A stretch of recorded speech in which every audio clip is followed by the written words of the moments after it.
A new report compiled by more than a dozen U.S. agencies and hundreds of scientists says that climate change is increasingly harming Americans, with intensifying heat waves, wildfires, and extreme flooding.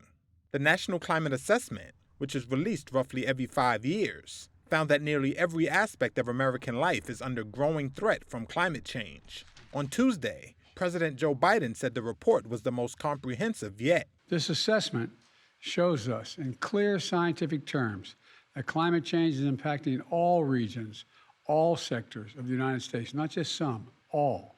Biden also announced new funding to bolster the U.S. power grid and reduce flood risks.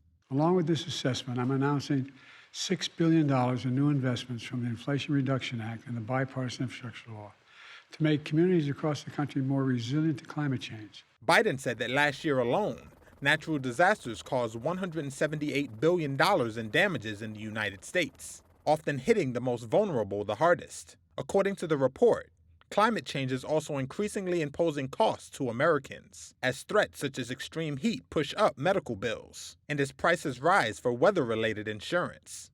When a climate disaster happens, we pay either through insurance companies, through government relief, or paying money sort of after the fact. Ted Scher, a professor of ecosystem science at Northern Arizona University, believes more action is still badly needed, but says the outlook was not all doom and gloom.